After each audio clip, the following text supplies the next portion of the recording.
Hello, you're looking at an electrical component here. We can apply a potential difference across it. So this end of the component could be at a higher potential compared to this end of the component. So this potential difference will force a current through the component. Now there was this chap, Mr. Ohm, right? So he was varying the amount of potential difference and he measured the resulting currents through the component. And then he realized, oh, looks like V over I is a constant. So he gave this constant a name. It's called the resistance of the component. So that's where we get V equals to IR from. This is the very famous Ohm's law. So we ask, what's the origin of this electrical resistance? How do we visualize the electric currents that's flowing this way? Through a tungsten wire. Imagine that there's all these mobile electrons that's drifting rightward, right? Drifting through the vibrating metal lattice. As the electrons drift through, they are losing their electric potential energy. So what do they gain? They gain Ke. So they pick up speed as they drift through. But every time they collide with the metal lattice, they will lose the Ke. So you can imagine the path of an electron to be like this.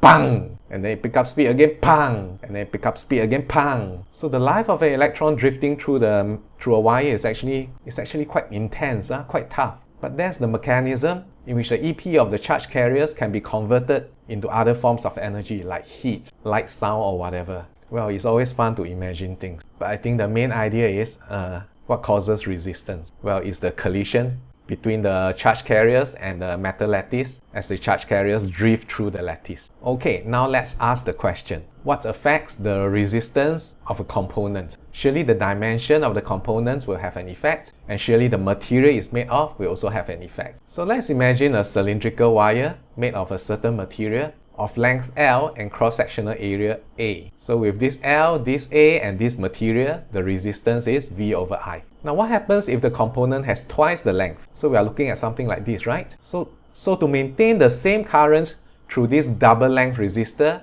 we need to apply 2V across it. So the new resistance is 2V divided by I, so 2R. That tells us that the resistance is proportional to the length. Alright, very good. So what about the cross-sectional area? What if we double the cross-sectional area? So we are looking at something like this. So we've doubled the cross-sectional area. With the same potential difference across, I'll be getting 2I. So the new resistance is V divided by 2I, which is half the original R. So this tells us that the resistance is inversely proportional to cross-sectional area. So we lump the L and the A together, we know that resistance is proportional to L over A. So what is left is just the material that the component is made from. So the constant of proportionality is given the symbol ρ, and ρ represents the resistivity of the material. So resistance is of a component that can change with L and A, but resistivity is an intrinsic property of the material from which the wire is made from. And the resistivity depends on quite a number of things. The charge carrier density. So for example, metals have very low resistivity because it has a very high concentration of free electrons. Glass will have very high resistivity simply because you can barely find any mobile charge carriers in glass. Remember, the mobile charge carriers will be colliding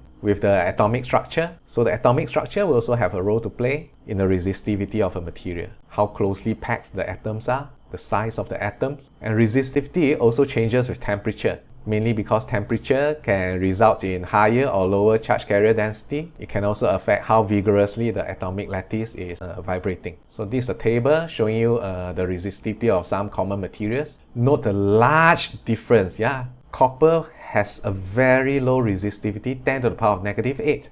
Glass, 10 to the power of 14. There's a 22 orders of magnitude difference. There are those that are kind of in the middle, water, silicon, even our skin. So compared to copper, water, silicon and skin will be kind of like insulators. But compared to glass, water, silicon and skin are kind of like conductors. Alright, that's all. Ta-ta!